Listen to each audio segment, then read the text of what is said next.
Dog, Team, and School Desk.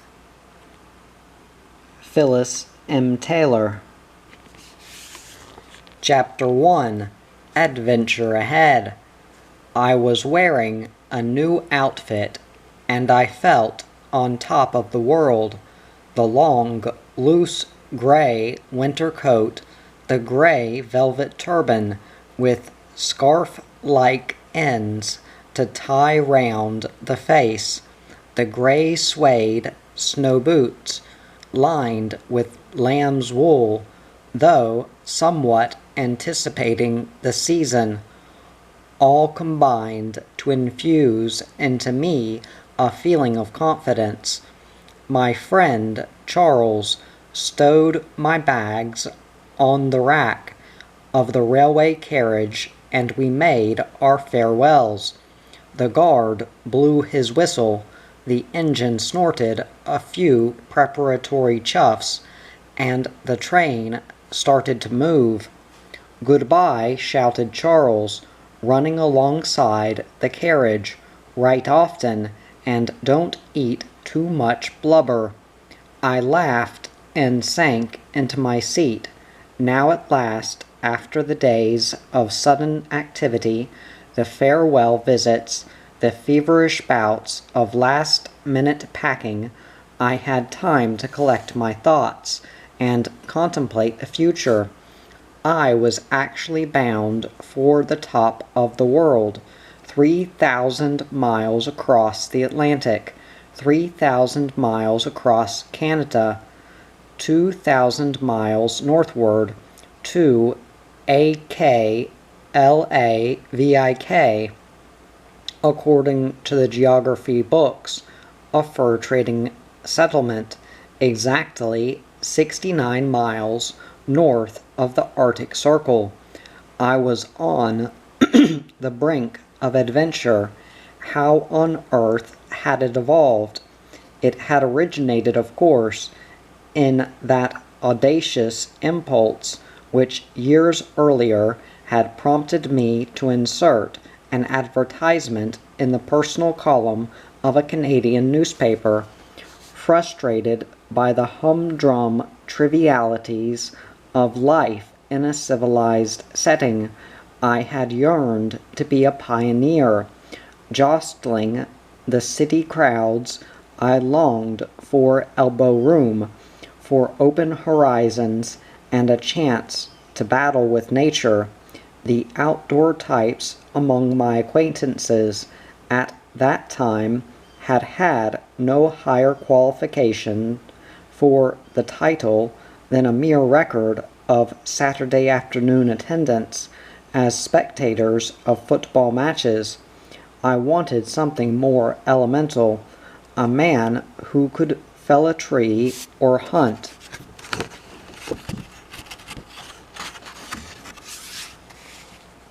A bear, a man with a soul as well as a body, with an awareness of beauty, a gift of words. Surely there was one person in the world with my own interest, not perhaps among the strangers who trod on my toes in buses and tube trains, but certainly in the Australian bush or the Canadian backwoods, men who elected to live a primitive life and enjoyed its fulfillment. But how to find them? I thought out an advertisement, and when I was satisfied with the wording, I typed it out. Englishwoman, no longer young, no beauty, no private income, passionately attached to children, animals, flowers, and Canada, wishes to exchange letters with backwoodsman, trapper, game warden, or other isolated worker who would like to correspond with someone in civilization. One bleak February day I dropped my letter into the nearest pillar box, committing it to the hazards of the Atlantic crossing. Then I promptly forgot it. It was May. The ground beyond the copper beech trees was purple with bluebells. In my bed-sitting room, a tiny black and tan puppy was sleeping curled up on a scarlet blanket. The afternoon mail was in, and I looked to see if there were any personal letters. Ah, a fat packet with a Vancouver postmark. I gave a gasp of recollection and ripped it open. Out fell the letters answering my advertisement, dozens of them, and for the next couple of weeks I continued to receive these missives from literate and illiterate writers, white and Indian, old and young, rich and poor, mad, it appeared, and sane. It was obvious that my advertisement had made an overwhelming impact on lonely readers, men in logging camps and isolated shacks over literally hundreds of square miles of Western Canada. My correspondents all said they were looking for a girl just like me, and they had all taken it for granted that I was living in Vancouver. Many of them made arrangements to meet me in a downtown hotel, or invited me to spend a couple of weeks up in the sticks or in their neck of the woods, where there was only a cat or a dog for company, considerately offering to send me the money to pay my fare to the nearest railroad terminus. As I waded through this correspondence, I began to realize that I had expected too much. I saw that there could be no common basis of experience between me and these writers. Some of the letters were sincere and pathetic, and I answered them as kindly as I could, but there was not one that struck a spark from my soul. Then, after a gap of a few days, I had received one more packet. I turned it over despondently and spread out the letters it contained, scanning the envelopes to make a quick appraisal of the characters of the writers from their handwriting. Ah, here was one that looked different. I opened it first. It contained 6 large pages covered with small writing, and as I read, excitement rose in my throat till I almost choked. The writer was a trapper who had ridden the rods to Western Canada in the Depression years, and finally gone north. When Hitler invaded Poland, he had come out of his isolation to join the forces, but had been rejected owing to defective vision. He was now working temporarily in a logging camp. My trap line, he wrote, is on the north shore of the Athabasca Lake, just under the 60th parallel, constituting the border of the Northwest Territories. It is about 550 miles by plane north from Prince Albert, and the nearest railroad is at Waterways in Alberta, about 400 miles away. The north and the bush and trapping are not only a means of subsistence for me, but a land and a way of life which I have truly grown to love. Without my dogs and my log house and all the things which made up my life there, I am very lonely, and people here, I can't talk to them. It would help me during the next few months if I could write and tell you about things there.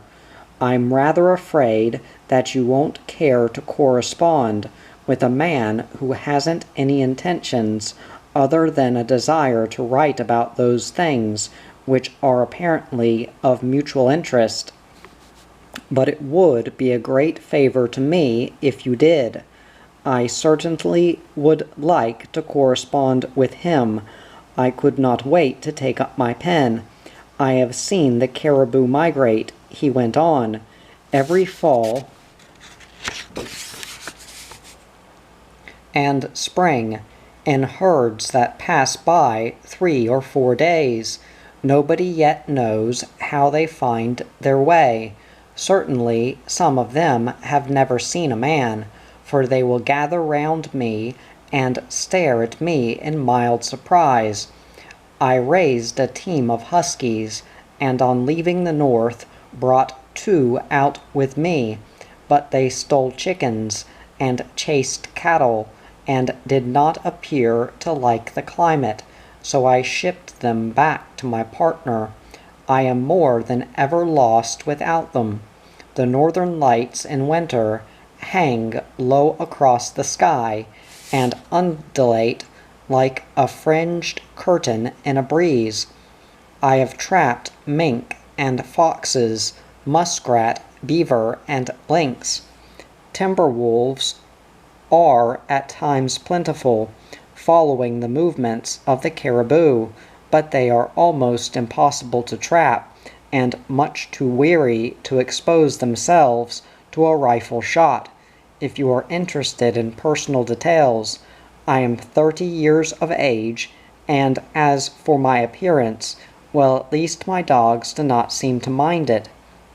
But they are perhaps not free from bias." Ending his letter with a request for an early reply, the writer had signed himself Roger Wilton. That day routine duties had been very irksome, and I was not happy until in the evening I could get down to my letter of reply to the trapper. I dispatched a brief note by airgraph, and followed it with a long letter which had to go by surface mail. It was August when I received his delighted reply.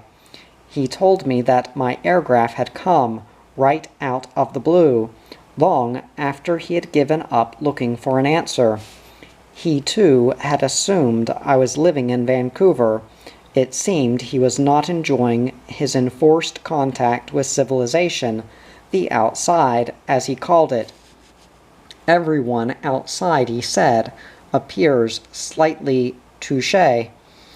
They spend their time wishing they were somewhere else, wishing for better jobs, wishing it were next payday or next Saturday, wishing their lives away, and wasting their energies on dull jobs in uncongenial surroundings. In the North, undoubtedly, one is cut off from much. I used never to get hold of many good books, but I had a good radio, an ancient gramophone, and enough records to satisfy my desires to hear good music. As for bad music, I could always sing. The dogs got used to it. He did not need to make any apologia to me for his choice. The lure of the North, dormant in me since my introduction to it, as a teenager, in the works of Jack London and Robert Service, had recast its spell.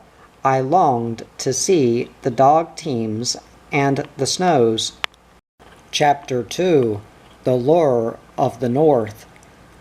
Roger's later letters, we were now on Christian name terms, had held me spellbound. He described the sequence of his activities during the seasons, beginning in the height of summer. In my part of the country, he wrote, on the 60th parallel of latitude, we do not get the midnight sun, but we do experience continuous daylight for about 3 months, May, June, and July. The sun goes down about 10 or 11 o'clock, and rises round 1 or 2 in the morning. This is June. There is a long, clear twilight with a glow in the northern sky during those months. The sky remains bright and pale, and there are no stars visible. At midnight it is still bright enough to distinguish colors and to read. Usually the weather is very calm for weeks on end, the broad, dark lake stretching unruffled to the horizon. Along the big lakes it keeps fresh enough, but far inland in the bush it is dead, sultry still, and the country is cursed with myriads of mosquitoes and black flies. Usually there is no game, and the fishing is poor in most waters. Seagulls nest on bare reefs out in the lake in early June. There is a sad and haunting spirit along the lake shore during the pale midnight. 2 or 3 gulls drifting high and white in the sky, their lonely calling floating across the water. The huskies really suffer from the heat. Usually one has to keep them chained up. In the evening I would let my dogs loose, and they would wade into the water and stand in it almost to their backs, contentedly cooling off. They are slow in shedding their dense underfur, and although I helped the process by combing it out daily, they always seemed uncomfortable in the summer. I used to stretch 100 feet of wolf snare wire between 2 trees and fasten the dog's chain on that, thus setting up for each dog. In that way they had a free run of 100 feet back and forth, with considerable leeway laterally, and they could follow the shade and keep their surroundings clean. They always pick one spot for sleeping and another for eating, and go to the farthest end of the line for purposes of relief. The dogs eat very little in the hot weather, but drink a lot of water. About 1 raw fish a day, say 3 to 5 pounds, is all they will eat. During the summer I keep a net out and visit it daily. Towards the end of August, when the flies are not so bad, I usually spend a week or 2 cutting a good wood supply. I cut it into stove lengths, split it, and stack it on the spot. The best place to do this is somewhere along the main lake, so that one can bring it in by boat. Otherwise it has to be left until the winter, and then hauled in by dogs. During September the fish become more plentiful, the nights are quite cold, and the discomfort from the flies is pretty well over. This is the best time to put up fish, because the lake gets too stormy. I like at this time to secure at least 2,000 fish for dog feed. That allows somewhat more than a ton of fish for each dog. A comfortable average of 10 pounds per day per dog, from late September till early April. As the weather cools, the dogs' appetites increase, and I like to have them in good shape, well fed and lively by winter. From this haul I select the best trout and smoke them. The smokehouse is a floorless shanty on short stilts. The fish are cleaned, split open down the back, washed in strong salt water, impaled on willow wands, and hung in the smokehouse. A fire is made on the ground beneath, and when strongly kindled, it is heavily banked with green sticks of poplar, birch, and willow. After several hours the fish are done, cooked as well as smoked, and are quite good to eat without further preparation. In making dry fish for the dogs, it is not necessary to clean the fish. I hang them on poles by the head, and the sun and the wind cure and partly dry them. This provides a palatable food which has a mildly tonic effect. Dogs fed all winter on freshly caught and freshly frozen fish often get intestinally bound. Of course, one cannot undertake this work until the weather is cooler, say in October, as otherwise the fish would get fly-blown. The fall comes early. In the third week of August, the poplars start yellowing, and by early September every autumn, hue has been lavished on the bush. This is a good time to hunt moose and also bear. A bear killed in the fall is always fat, and one can render the fat for frying and for shortening. The meat can also be smoked and cured, and makes the finest ham. However, although I have eaten home-cured bear hams, I don't know the method of curing them. During October, the smaller lakes start freezing up, and we usually get some snow, and in the first or second week of November, the barren land caribou reach us on their southward trek. This is when my winter supply of meat is obtained. One needs perhaps 8 or 10 caribou. The barren land caribou is not very large, and is mostly hoof and horn. The front quarters are poor, and only the backs and hind quarters are used for human consumption. The rest goes to the dogs. It is a good change from fish, and heart and liver. Also tongue and brains are something of a delicacy. At this time also ducks and geese fly south in large numbers, and their meat provides a welcome addition to the larder.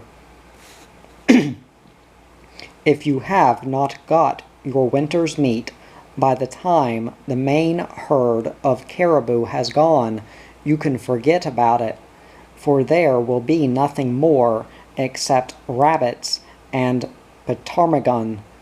Sometimes the caribou miss me by 50 miles, and I have to make a long boat trip up the lake in the worst possible weather. Sometimes they choose another route entirely, and that makes a lean time. It is for this reason that one has to put up plenty of fish in the early fall. Snaring rabbits for a hard working and hungry team of huskies would leave no time for anything else. My dogs and I spent one hungry winter on that account, and were reduced to eating squirrels and jaybirds. The end of the caribou hunt leaves one slack till early December. During the interval there is barely enough snow for traveling by dog team, and the ice on the lakes is not always trustworthy. With the arrival of December, trapping begins in earnest. Foxes, lynx, and mink are usually taken until after New Year. The advent of the strong cold puts a period to most trapping till the latter part of February. The animals simply do not move around much during the severest weather, and although one can still go after fur, one is liable to make many long and hard trips for nothing. Towards the end of winter, we trap again till April and early May, which is the time of the spring hunt, muskrats and beaver, plus a restocking with fresh meat when the caribou return. Wolves are about at all times, but they are very weary and hard to trap. The grim part of the trapper's life, the long trips and sleeping out in 60 below weather, is now over, and one can go ratting. That is often wet and dirty work, and means long hours spent making the rounds of your traps, and late hours skinning the day's catch. But the sun is strong, the day bright and long, and the catch often very profitable. The little dogs are happy too. Their insides are full of muskrat, and they spend much of the day basking in the sun. The smaller lakes are usually open by early May, and already there is no real night, just a brief twilight between dusk and dawn. So the season ends, and during breakup, before the big lakes are open, there is dog harness to be oiled and mended and laid away, the toboggan doped with pine tar, canoe and skiff painted and overhauled. About the middle of June, the first Hudson's Bay Company boat comes in. That is how the year goes by, like a tremendous slow-motion clock, its cycle punctuated by the caribou migration. Every spring and fall break up, freeze up, and the flat calm of the long and lazy midsummer. It is difficult to say wherein lies the fascination of that life. Certainly the country does put a spell on one, but though it is beautiful, there is better scenery and far more luxuriant vegetation on the west coast. Almost anywhere in British Columbia one can get better hunting, better skiing, and better fishing. Yet there is something about that north. There is, of course, the personal freedom and freedom from economic want. In spite of the whims of nature, there is enough for the essential needs, and there is always food for the soul, which is more than can be said of the city. I enjoy the summer time, when one can travel 200 miles of lake in an open boat, but I also like the dark winter days, when the little dogs trot forward quietly, all inquisitive ears and noses.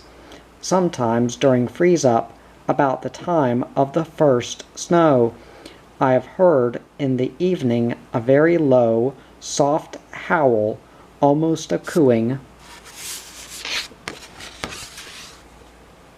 sound, going out to the dogs the first such time.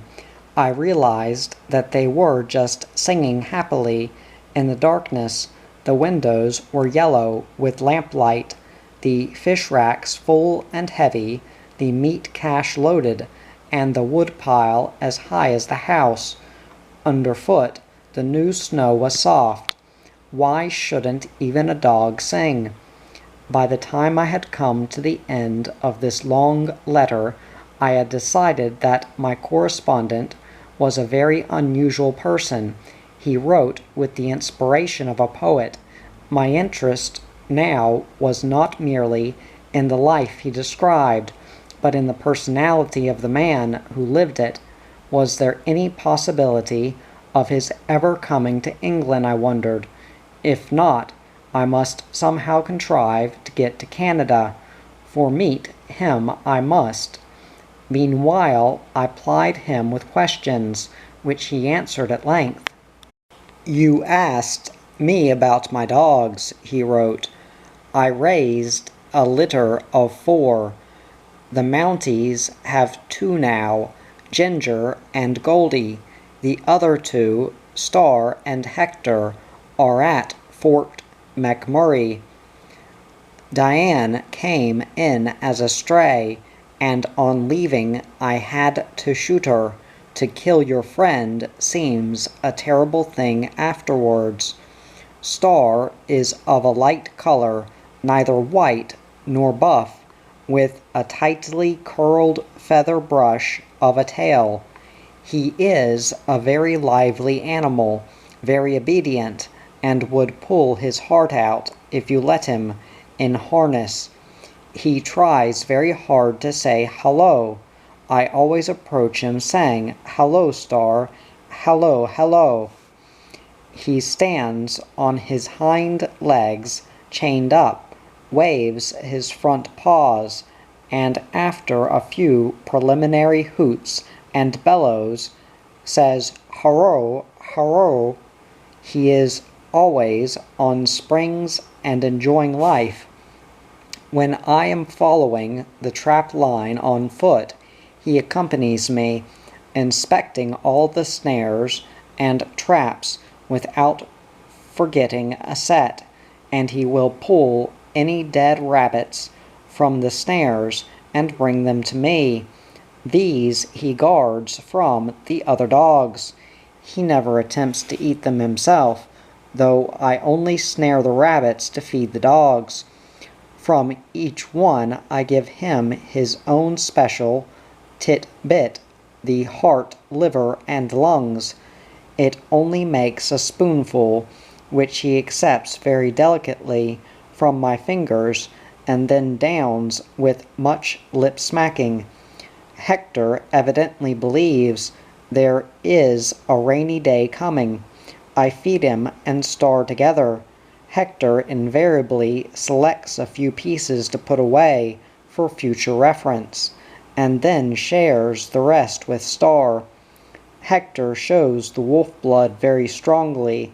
He has a gray and tawny underfur, with long black hairs growing through it, and he generally carries his tail down. His temperament is unpredictable. Diane was a brindled black. She was an Indian dog, and had never known anything but abuse. She had one broken-down ear, and a broken canine tooth, and a knobbly place on one side from broken ribs. When I first saw her, she was so starved that her back was arched. She drifted into my camp, and after accepting scraps on 1 or 2 nights, at last came close enough for me to touch her. She promptly bit my hand and vanished. Later, however, she made friends at least. She maintained a snarling and uneasy truce for a week or so, while I kept her chained up with my outfit. For 2 months it was impossible to fill her up. She just ate and slept. From time to time she got loose and raided the storehouse, and out of this banditry she developed a liking for marmalade and cheese. Then she presented me with 2 puppies, acquired before her arrival at my place, and for the first 2 or 3 weeks I had to throw her food from a distance. She would have killed anyone who came within reach. In anticipation of the blessed event, I had made Diane a very fine kennel, lined with building paper and filled with sawdust, but she preferred to scratch out a hole in the snow, and she had her puppies there on New Year's Eve, when the temperature was 44 degrees below zero. All you could see was her, one good ear sticking out. In time she came to trust me with her puppies, and she became attached to me in a foolish and sometimes embarrassing way, constituting herself my guard and shadow. Unlike the other dogs, she had no objection to being indoors, where she would remain glued to my feet. She had a strong sense of proprietorship, and would allow nobody near the toboggan. She would not even allow her teammates to turn back and inspect its contents. If the other dogs or people approached me, she would first nip me sharply in the knees to indicate that I should stay behind. Then she would turn on the intruder, yowling and snarling, hair on end, to do battle. She was an incurable savage, and in the end she made a valiant attempt at killing off my partner. As this correspondence developed, I began to build up a picture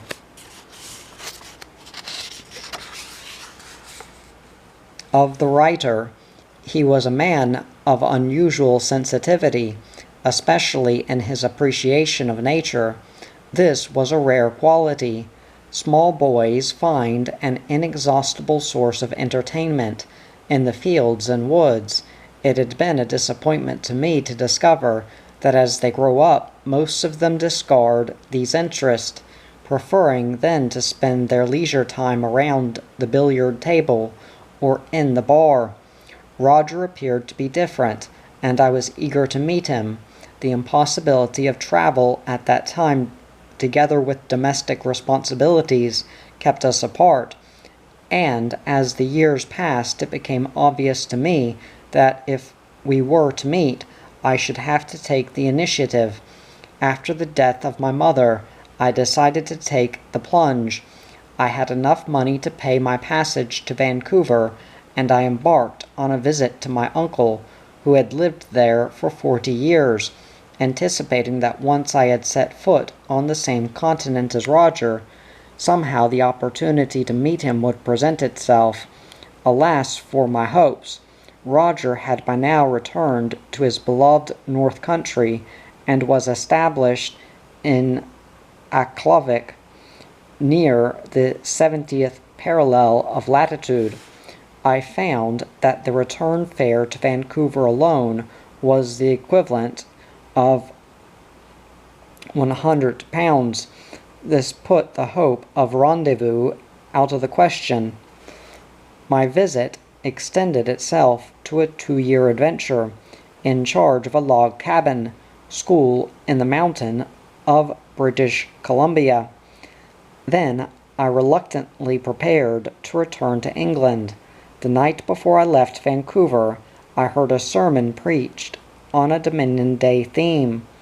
No sooner had the preacher, in his tour of the Dominion, begun to mention life in the Northwest Territories than my blood was on the boil again, and I was driving imaginary dog teams under the northern lights. After the service, I spoke to the preacher and asked him how I could get to the north. He gave me an address in Ottawa to which I must write, and I posted my letter before I boarded the plane. I visited friends in Montreal, and when I reached my home in England, 3 weeks later I found there an air letter appointing me to a teaching post in the All Saints Anglican Residential School, Aklavik. Now, miraculously, I was on my way there. Chapter 3. Passengers to the Arctic. What the immediate future presaged, I could not begin to imagine.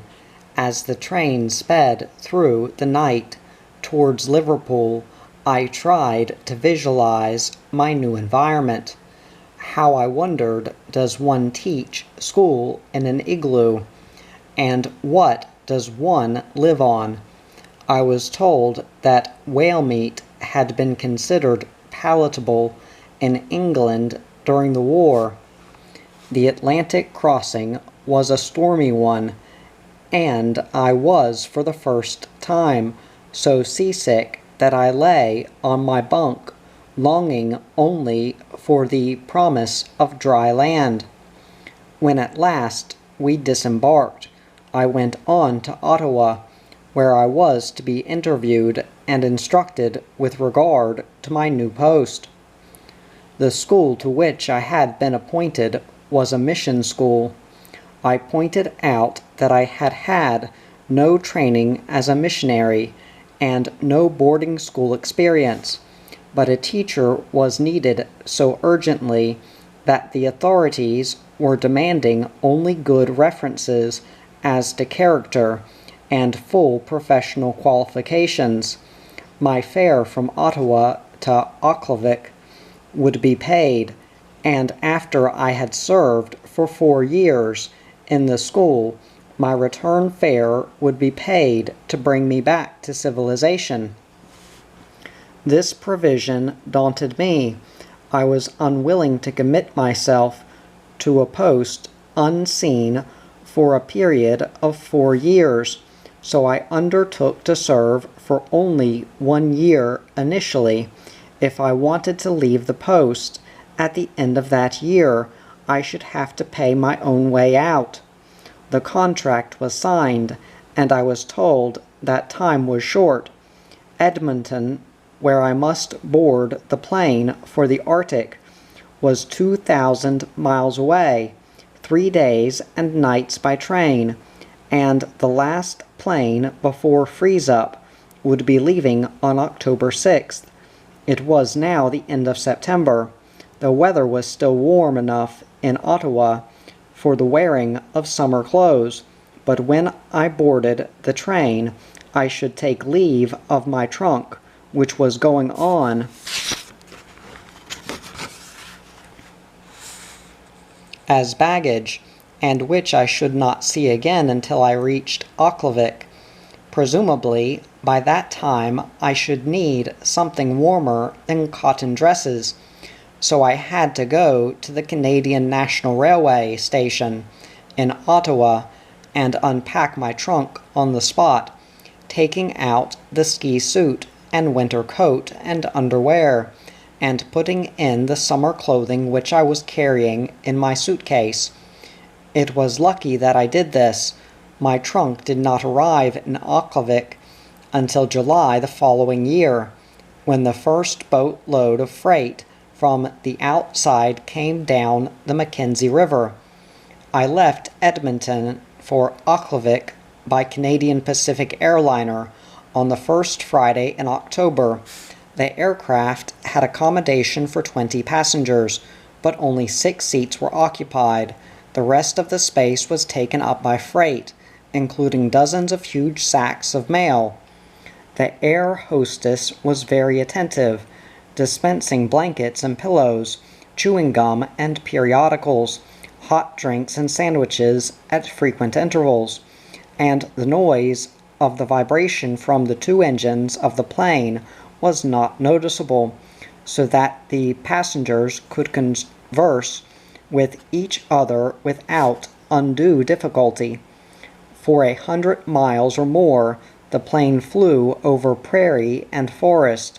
Snow had fallen, and the stooks of unharvested grain looked like dabs of whipped cream below. I expected that the snow would get deeper and deeper as we went further north, but was surprised to see the brown earth again when we landed at Fort McMurray to deliver mail and freight. The next stop was Fort Smith on the Slave River. The airport buildings were small but heated and equipped with chemical toilets. There were only a few people to meet the plane: signals personnel, a Mountie, and the official in charge of the airport. At Hay River and Air Junction, we picked up passengers, including a little lady in a black bonnet and a long cape over a gray gown. She looked so quaint and Victorian that I thought she must be taking part in an old-time pageant somewhere, but it turned out that she was one of the Grey Nuns of Montreal, on her way to the Roman Catholic mission at Fort Providence, and when we landed there, later we saw a crowd of little Indian children with the priest, who greeted the sister with delight. I fondly imagined that now, with Edmonton more than 300 miles behind us, and the great Slave Lake below, we were well on the way to the North Pole. We appeared to be flying over swampland, honeycombed with lakes and of all conceivable shapes and sizes and colors: milky white, orange, soupy green, blue-black, and blotched with patches of green, orange, and yellow among the darker areas of conifers. I was reminded of Robert Service's description. Oh, the tundra sponge, it was golden brown, and some was a bright blood red, and the reindeer moss gleamed here and there like the tombstones of the dead.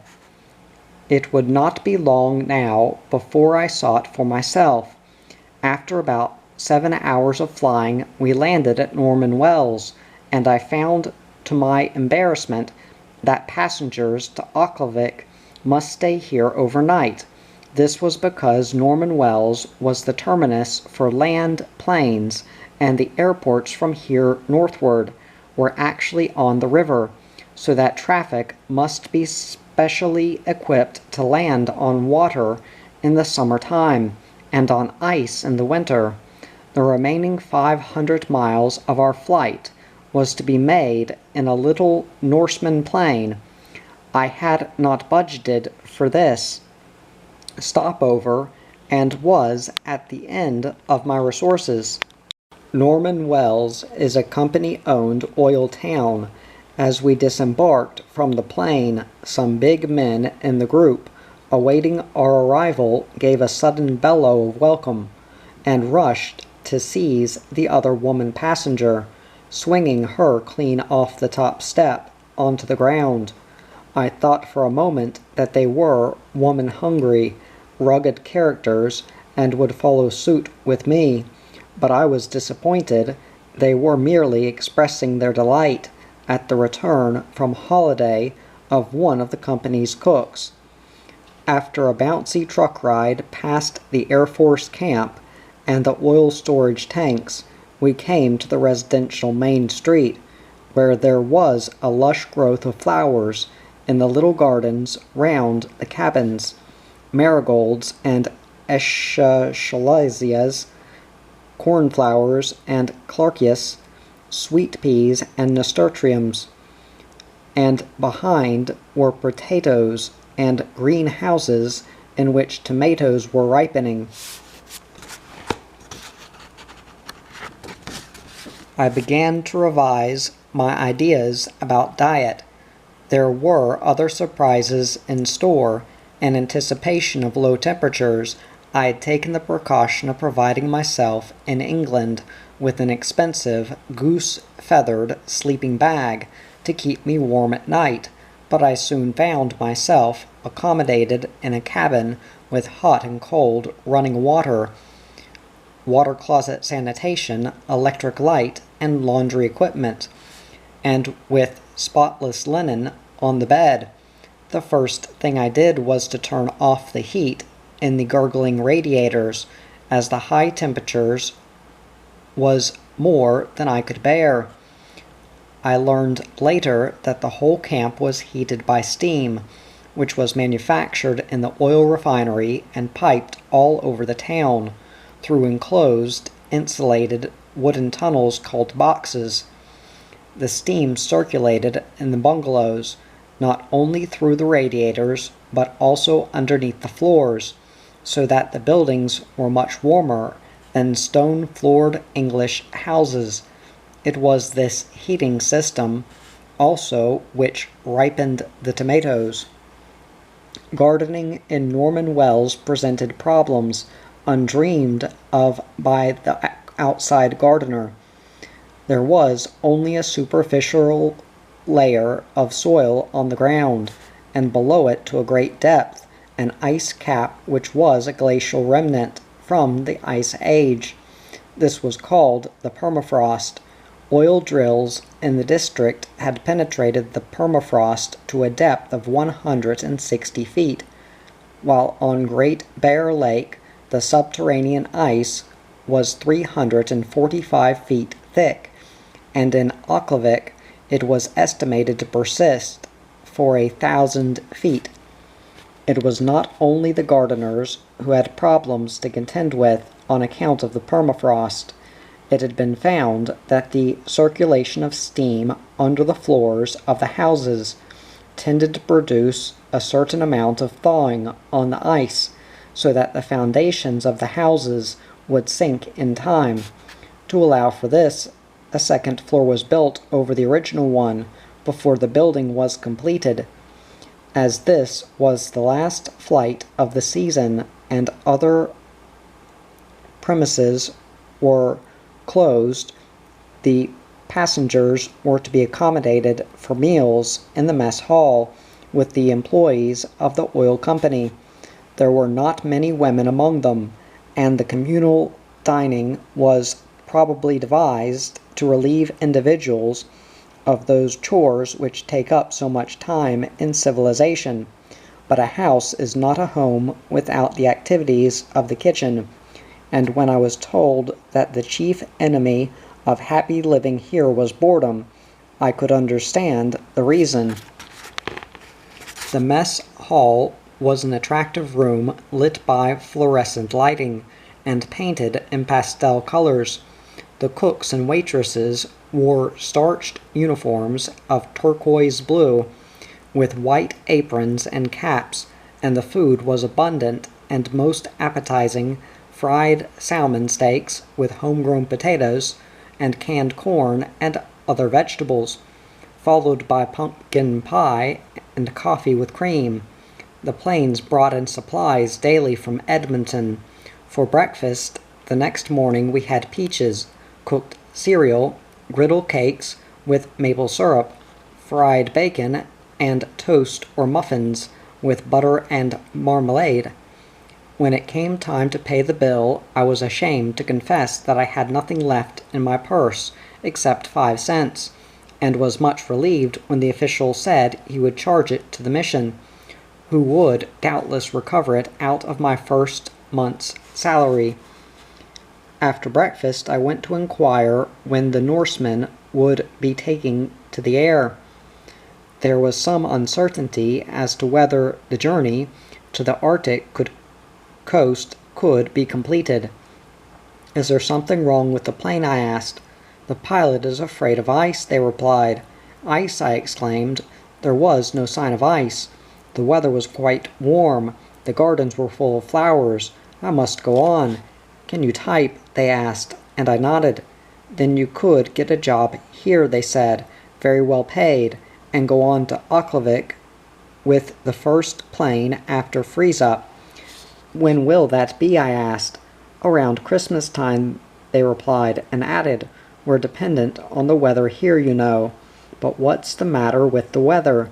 I demanded. It seemed like a lovely day to me.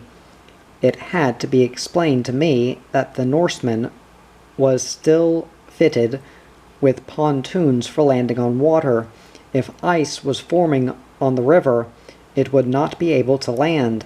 Every year after the last trip north, the little plane is flown the 2,000 miles back to Edmonton.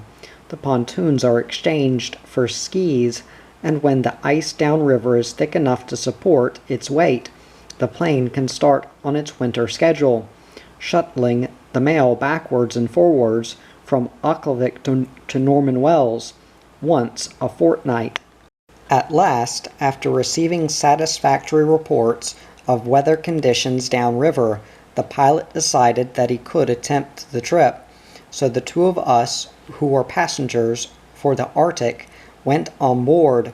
My fellow passenger was a tall, dark, silent young Scot straight out from the Hebrides. He was going to work in the Hudson's Bay Company store at Auckland. We sat on boxes immediately behind the pilot and his co-pilot. The rest of the little plane was crammed with mail bags. Conversation was difficult because of the noise of the engine, so there was nothing to do but look at the view, a continuing circular panorama of swamps, forests, and lakes, except when we were flying over the bed of the Mackenzie River, when there was a great expanse of water on each side. Variety and beauty in the scene were provided by the cloud formations and the light and color in the sky of a clarity and transparency unimaginable by anyone who has always lived in a smoke-shrouded city. From time to time, flocks of wild geese, ducks, and swans could be seen taking off from the puddle-like lakes far below us, headed towards the sun.